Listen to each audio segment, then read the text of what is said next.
അസ്സലാമു അലൈക്കും വറഹ്മത്തുള്ളാഹി വബറകാതുഹു. പ്രിയമുള്ള സൗഹൃദങ്ങളെ, കുടുംബാതിഥികളെ, വാപ്പമാരെ, ഉമ്മമാരെ, പെങ്ങന്മാരെ, സഹോദരന്മാരെ, ഈ വീഡിയോ കാണുന്ന ജനങ്ങൾ, അതുപോലെ തന്നെ ഇതര മതവിശ്വാസികൾ, പഠിച്ചവൻ എല്ലാവർക്കും അള്ളാഹു അനുഗ്രഹങ്ങൾ വർഷം കൊടുക്കട്ടെ. ഈ പാതിരാത്രിയിൽ ഞാനിവിടെ ദുആ ചെയ്യുകയാണ് നിങ്ങൾക്ക് വേണ്ടിയിട്ട്. കാരണം നമസ്കാരം, ഇന്ന് ഞാൻ ഖിയാമുൽ ലൈൽ നമസ്കാരത്തിൻ്റെ കാര്യങ്ങളൊക്കെ പകർത്തിയിട്ട് നിങ്ങൾക്ക് കാണിച്ചു തരാം.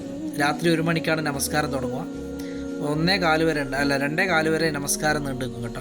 എന്നാൽ ഞാൻ ഇന്നെല്ലാം പകർത്താണ്. അറബിന് ചുറ്റും ഇവിടുന്ന് 62 നമ്പർ ഗേറ്റ് വിട്ടിട്ട് പുതിയ പള്ളിയുടെ അവിടെ നിന്ന് ഇങ്ങോട്ട് തുടങ്ങിയിട്ട് ഞാൻ റസൂലുള്ളാഹിൻ്റെ വീട്ടിൻ്റെ ആ ഭാഗം വരെ ഞാൻ നടന്നിട്ട് ഈ സംഗതികളൊക്കെ ഇങ്ങനെ കാണിച്ചു തരാം. നിങ്ങൾക്ക് ദുആ ചെയ്യാം. ഏതായാലും ഇതെല്ലാവർക്കും കാണുന്നുള്ള ആഗ്രഹം ഉണ്ടാവും. കുറേ ആൾക്ക് അറിയില്ല ഇതെന്താണെന്ന്, നിസ്കാരം എന്ന് അറിയാത്ത കുറേ ആൾക്കാരുണ്ട് നാട്ടിലുള്ള. നമ്മുടെ കുറേ ആൾക്കാരൊക്കെ ഉണ്ട്. തറാവി കഴിഞ്ഞതിന് ശേഷം, പിന്നെ രാത്രി 12 മണി കഴിഞ്ഞതിന് ശേഷം 1 മണി സമയത്ത് പ്രഭാതത്തോടെ എടുക്കുന്ന സമയത്താണ് ഈ നമസ്കാരം. പിന്നെ ഈ നമസ്കാരം കഴിഞ്ഞാൽ പിന്നെ നമുക്ക് അത്താഴത്തിനുള്ള സമയമാണ്. അതിങ്ങനെ 4-4:30 വരെ 5 മണി വരെ പോകും. ഇപ്പോൾ 4:59 വാങ്ക് കേട്ടോ, പ്രഭാത വാങ്ക്, സുബഹി വാങ്ക്. ഏതായാലും അള്ളാഹു അനുഗ്രഹങ്ങൾ വർഷിച്ചിട്ട് നിങ്ങൾ ഇവിടുത്തെ കാഴ്ചകളൊക്കെ കാണുക. അതുപോലെ പലരും നമ്മളോട് ദുആ ചെയ്യാൻ പറ്റുന്നുണ്ട്. ജനസാഗരം തന്നെയാണ് കേട്ടോ അറമിൽ. കാരണം അറമിൽ വേറൊരു പ്രത്യേകതയും കൂടിയുണ്ട്. ഈ വർഷം വളരെ കൺട്രോൾഡാണ്. ഇത് കുറേ മലയാളികൾ പെട്ടികളെടുത്ത് ഇങ്ങനെ പോകുന്നുണ്ട് കേട്ടോ. ഞാനിങ്ങനെ ഈ ചിത്രം പകർത്തുന്നതിൻ്റെ ഇടയിൽ ഇങ്ങനെ അവരെ ഞാൻ ശ്രദ്ധിച്ചു. പരിചയപ്പെട്ടൊന്നുമില്ല. നിങ്ങൾക്ക് കണ്ടു കഴിഞ്ഞാൽ മനസ്സിലാകുന്നവരാണെങ്കിൽ ഒന്ന് പറയാം കേട്ടോ. ഇതൊക്കെ ഇവിടെയൊക്കെ കൺട്രോൾഡാണ് കേട്ടോ. ഇവിടെയൊക്കെ നിസ്കാരം നടക്കുന്നുണ്ട്. ഞാനെന്നാലും ഇങ്ങനെ നടന്നിട്ട് ഏതായാലും ഇന്നത്തെ ദിവസം നമുക്ക് ഇത് പകർത്തിയേ പറ്റുമോ, നിങ്ങൾക്കൊന്ന് കാണിച്ചു തരാമെന്നുള്ള ഉദ്ദേശമാണ്. നിസ്കരിക്കാൻ നിന്ന് കഴിഞ്ഞാൽ നമുക്ക് പകർത്താൻ പറ്റില്ലല്ലോ. ഏതായാലും ഇന്നത്തെ ദിവസം തീർച്ചയായിട്ടും ഞാൻ ഇതിനായിട്ട് ഉപയോഗപ്പെടുത്താണ്. കാരണം കുറേ ഉമ്മമാരും കുറേ ആൾക്കാരുണ്ട് ഇതൊക്കെ കാണാൻ ആഗ്രഹിക്കുന്നവർ, അവർക്ക് വേണ്ടിയിട്ട്. ഏതായാലും നിസ്കാരം സുന്നത്താണ്, സുന്നത്ത് നമസ്കാരമാണ്, ഫർളല്ല. അതുകൊണ്ടാണ് ഞാനിത് പകർത്തുന്നത്. ഏതായാലും റബ്ബിൻ്റെ അനുഗ്രഹം നിങ്ങളിലൊക്കെ ഉണ്ടാവട്ടെ, റബ്ബിൻ്റെ കടാക്ഷം ഉണ്ടാവട്ടെ. കാരണം പരിശുദ്ധമായ ഈ റമദാൻ മാസം നമുക്ക് കിട്ടിയ അവസരങ്ങൾ മുതലാക്കുക തന്നെയാണ്. ആരും പിന്നെ വേറെ ഒന്നും തെറ്റിദ്ധരിക്കേണ്ട. നിസ്കാരം നടക്കുന്നുണ്ട്, അതിൻ്റെ ഇടയിൽ വീഡിയോ പകർത്തുന്നതെന്നുള്ളത് നിങ്ങളാരും തെറ്റിദ്ധരിക്കേണ്ട. തീർച്ചയായിട്ടും ഞാൻ കുറച്ച് ഭാഗങ്ങളൊക്കെ നിസ്കരിക്കും, അതിനൊക്കെ ശേഷം കട്ട് ചെയ്തിട്ടാണ് എടുക്കുക. അതുകൊണ്ട് ഞാൻ എപ്പോഴും ഇവിടെ ഉള്ള ആളാണ്. അതുകൊണ്ട് നമ്മളെപ്പോഴും നിസ്കരിക്കാനും കാബാലയത്തിൽ വരാനും, കാരണം ഇവരൊക്കെ പല സ്ഥലങ്ങളിൽ നിന്ന് വന്നിട്ട് നിസ്കാരത്തിൽ പങ്കെടുക്കുന്നവരാണ്. എന്നാൽ ഇവിടെയുള്ള കുറച്ച് ആൾക്കാരെ കടയിൽ ജോലി എടുക്കുന്നവരും അതുപോലെ കുറേ ആൾക്കാരൊന്നും ഇങ്ങനെയുള്ള നിസ്കാരങ്ങളിൽ പങ്കെടുക്കാറില്ല. പിന്നെ വരുന്ന ആജിമാർക്ക് സൗകര്യം ചെയ്തു കൊടുക്കുക എന്നുള്ളതാണ്. ഏതായാലും റബ്ബിൻ്റെ കടാക്ഷവും കനിവും കാരുണ്യമൊക്കെ ഉണ്ടാവട്ടെ. പിന്നെ പ്രാർത്ഥനയിൽ പ്രത്യേകമായിട്ട് പ്രാർത്ഥനയെ ഞാനിതിൽ ഉൾപ്പെടുത്തും കേട്ടോ. ക്യാമറ സമയം ഏകദേശം 1:40 റബ്ബ് നമ്മുടെ എല്ലാ കാര്യങ്ങളിലും അള്ളാഹു ഇടപെട്ട് എല്ലാ കുടുക്കുകളും അഴിച്ച് നല്ല വഴിയിലേക്ക് നമ്മളെ അള്ളാഹു തെളിക്കട്ടെ. അതുപോലെ നമുക്ക് നല്ല തഖ്വ ഈമാനൊക്കെ ഉണ്ടാവട്ടെ. പലർക്കും പലതും പറയാനൊക്കെ ഉണ്ടാവും. കുറ്റങ്ങൾ പറയുന്നവരുണ്ട്, അതിൻ്റെ വിദ്വേഷങ്ങൾ പറയുന്നവരുണ്ട്, പിന്നെ കുത്തുവാക്ക് പറയുന്നവർ, അങ്ങനെ കുറേ മനുഷ്യരുണ്ട് ലോകത്തിൽ. അതിലൊന്നും നമ്മൾ അള്ളയുമായിട്ടുള്ള അടുപ്പത്തിൽ നമുക്ക് എന്താണ് ചെയ്യുന്നതെന്ന് നമുക്ക് തന്നെ അത് മനസ്സിലാക്കി എടുക്കാൻ പറ്റും. എന്നാൽ ആ നേർവഴിയിലെ നമ്മൾ സഞ്ചരിക്കുക. ഏതായാലും ഈ റമദാൻ മാസത്തിൻ്റെ 21ാമത്തെ രാവ് പടച്ചവന് നമ്മുടെ എല്ലാ പ്രയാസങ്ങളും അള്ളാഹു അകറ്റി സന്തോഷത്തിലാക്കി തരട്ടെ. അങ്ങനെ ഞാൻ ഇവിടുന്ന് തിരിച്ചിട്ട് ഇങ്ങനെ നടക്കുകയാണ് കേട്ടോ. ക്ലോക്ക് ടവറിൻ്റെ മുന്നിൽ കൂടിയൊക്കെ കയറിയിട്ട് അങ്ങനെ ബാത്റൂം 3 ബാബു ഇസ്മായിലിൻ്റെ അതിലൊക്കെ കയറിയിട്ട് ആ കാഴ്ചകളൊക്കെ ഒന്ന് പകർത്തി കാണിച്ചു തരാം. ഫുള്ള് റഷാണ്. പക്ഷേങ്കിൽ ഇവിടുത്തെ മിലിറ്ററിക്കാർ ചെയ്ത ഒരു കാര്യമുണ്ട്. ഇങ്ങനെയുള്ള ബാരിക്കേഡുകൾ വെച്ചിട്ട് അതിൻ്റെ ഉള്ളിൽ മാത്രം നിസ്കരിക്കാനുള്ള സൗകര്യങ്ങൾ കൊടുക്കുന്നുള്ളൂ. അപ്പോൾ വഴിയിലൊന്നും നിസ്കരിക്കാൻ പറ്റില്ല. അവരൊക്കെ മിലിറ്ററിക്കാരെ നിസ്കരിക്കാൻ നിൽക്കുന്നിടത്ത് അവർ പിടിച്ച് മാറ്റും. അതിലിങ്ങനെയുള്ള വഴികൾ ചെറിയ ഇതിൻ്റെ ട്രാക്ക് ഇട്ടിട്ട് അതിൻ്റെ ഉള്ളിൽ പോയി നിസ്കരിക്കുക. നിസ്കാരത്തിൽ പങ്കെടുക്കാത്തവരൊക്കെ ഈ ഇവിടെ ഒന്നും നിൽക്കാൻ പാടില്ല, ഇങ്ങനെ നടന്നുകൊള്ളുക. വഴിയിൽ തടസ്സം ഉണ്ടാക്കാൻ പാടില്ല എന്നുള്ളതാണ്.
അങ്ങനെ ഞാൻ ഇവിടുന്ന് ഇതൊക്കെ പകർത്തിയിട്ട് ഇങ്ങനെ റസൂലുള്ളാഹിൻ്റെ വീട്ടിൻ്റെ അവിടെയൊക്കെ നമുക്കൊന്ന് കാണാം. ഇന്നത്തെ ദിവസം അതിനിങ്ങനെ നടക്കുകയാണ്, ടർമിൻ്റെ മുറ്റത്തുകൂടി ഇങ്ങനെ നടക്കുകയാണ്.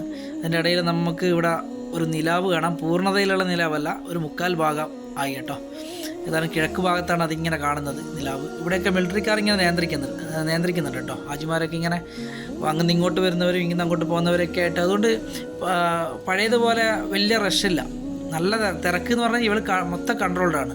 എന്നാൽ അങ്ങനെ അറബിൻ്റെ ബൗണ്ടറിയിൽ നിന്ന് ഇങ്ങോട്ട് കടന്നു വരുന്നവരൊക്കെ ബ്ലോക്ക് ചെയ്തിട്ടുണ്ട്. അവിടെയൊക്കെ വണ്ടികളൊക്കെ ഇങ്ങോട്ട് കടത്തി വിടില്ല.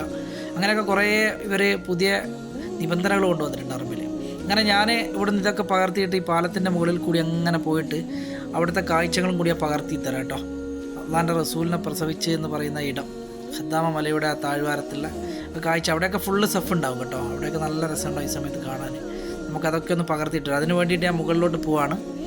മുകളിൽ പോയിട്ട് നമുക്ക് ഇവിടെയൊക്കെ ഓരോരോ വഴികൾ ഇവർ ബ്ലോക്ക് ചെയ്തിട്ടിട്ടുണ്ട് കേട്ടോ. എന്നിട്ട് ഈ കൊട്ടാരത്തിൻ്റെ ചുമരിനോട് ചേർന്നിട്ട് നമ്മളിങ്ങനെ പോയിട്ട് ഇവിടുന്ന് വലത്തോട്ട് കട്ട് ചെയ്യണം. വലത്തോട്ട് ഇവിടുന്ന് യൂ ടേൺ ചെയ്തിട്ട് ഇങ്ങനെ പോകണം കേട്ടോ. എന്നാൽ റസൂലുള്ളാഹിനെ കണ്ട ഇവരൊക്കെ പോകുന്നുണ്ട് ഈ വഴിയിലേക്ക്. നേരെ പോയി കഴിഞ്ഞാൽ അറബിൻ്റെ ഉള്ളിലേക്കാണ് കഅബാലയം കാണാം. ഞാൻ ഇവിടുന്ന് വലതേക്ക് കയറിയപാട് നമുക്ക് നേരെ പോകാനുള്ളൊരു പാലാണ് കേട്ടോ. ഇത് 2 മലകളാണ്, ഒന്ന് സഫയുടെ മല, അതുപോലെ ഒന്ന് അബി ഖുബൈസ് ആ മലയും. അതിൻ്റെ ഇടയിൽ കൂടിയാണ് ഈ റോഡ്. എപ്പോഴും ഇറങ്ങിയ ഒരു വശമാണ് ഇവിടെ. അതുകൊണ്ടാണ് ഈ പാലം ഇവിടെ ഉണ്ടാക്കിയത്. അടിയിൽ കൂടിയും ആൾ യാത്ര ചെയ്യുന്നുണ്ട് കേട്ടോ, മുകളിൽ കൂടിയും ആൾക്കാർ യാത്ര ചെയ്യുന്നുണ്ട്. അങ്ങനെ പോയി കഴിഞ്ഞാൽ നമുക്ക് ഇവിടുത്തെ തിരക്ക് പരമാവധി കുറക്കാൻ പറ്റും. അല്ലെങ്കിൽ ഹജ്ജിൻ്റെ സമയത്തൊക്കെ വളരെ ടൈറ്റാണ് ഈ ഏരിയ. والإسلام ديني ومحمدا رسول الله ويقيني أدنو إليه ساجدا بجبيني اقبل صلاتي وللصواب اهديني يا ربي يا من هو مرشدي أيقنت أن إليك مرادي وموعدي فعشقت كل حروف كتابك مهتدي ومقتدي بنبيك الآمين يا ربي يا من هو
يعني مثلا بيجي يعمل بس بزياده عن اه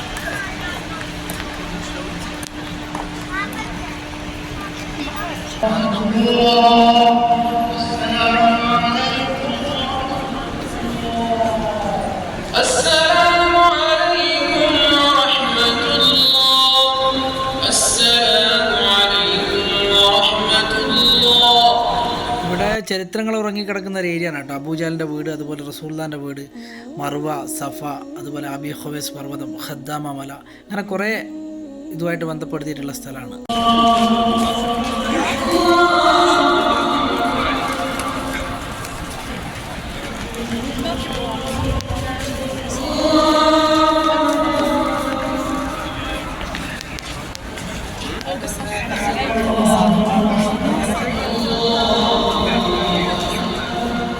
നിസ്കാരം കഴിയാറായി. ഇനി ദുആക്ക് സുദേശിൻ്റെ ദുആ ഉണ്ടാവും. അന്നേരം കാബാലയത്തിൻ്റെ മുന്നിൽ പോയിട്ട് നമുക്ക് ആമീൻ പറയണം. നിങ്ങളൊക്കെ കുറേ കാര്യങ്ങൾ ഏൽപ്പിച്ചിട്ടുണ്ട്. അതിന് വേണ്ടിയിട്ട് ഞാൻ മുന്നോട്ട് പോവാണ്. അന്നേരം 1-ാം നമ്പർ ഗേറ്റിൻ്റെ മുന്നിൽ നിന്ന് കഴിഞ്ഞാൽ നമുക്ക് ശരിക്കും കാബാലയത്തെ കാണാം. ഏതായാലും പ്രാർത്ഥന തുടങ്ങിയിട്ടുണ്ട്. ഞാൻ സ്പീഡായിട്ട് പോവാണ്. കാബാലയത്തിന് മുന്നിൽ നിന്നിട്ട് ദുആ ചെയ്യാം. നിങ്ങളൊക്കെ കുറേ കാര്യങ്ങൾ ഏൽപ്പിച്ചിട്ടുണ്ട്. അതൊക്കെ ഇൻഷാ അല്ലാഹ് നമുക്ക് അല്ലാഹുവിൻ്റെ മുന്നിൽ ഏൽപ്പിക്കാം. അതുപോലെ പഠിച്ചവന് നമുക്കൊക്കെ ഹൈർ തരട്ടെ, സമാധാനം തരട്ടെ, സന്തോഷം തരട്ടെ. നമ്മുടെ എല്ലാ പ്രയാസങ്ങളും കുറേ പേര് എഴുതി അയച്ച കുറേ കാര്യങ്ങളുണ്ട്. അതൊക്കെ അള്ളാഹു നികത്തി നല്ല റാഹത്തുള്ള ജീവിതം, എല്ലാ പ്രയാസങ്ങളും മാറ്റി സന്തോഷമുള്ള ജീവിതം അള്ളാഹു നമുക്ക് തരട്ടെ എന്ന് പ്രത്യേകം ദുആ ചെയ്യുന്നു. ഞാനിനി അവിടത്തേക്ക് പോകാൻ കേട്ടോ. ദുആ തുടങ്ങിയിട്ടുണ്ട് ഇൻഷാ അല്ലാഹ്.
അൽഹംദുലില്ലാ, ഖിയാമുൽ-ലൈൽ നല്ലൊരു ദുആ കിട്ടി സുദേശിൻ്റെ. ഏതായാലും നിങ്ങൾക്കൊക്കെ വേണ്ടി മനസ്സിൽ ദുആ ചെയ്തിട്ടുണ്ട്. എല്ലാവർക്കും അസ്സലാമു അലൈക്കും വറഹ്മത്തുള്ളാഹി വബറകാതുഹു.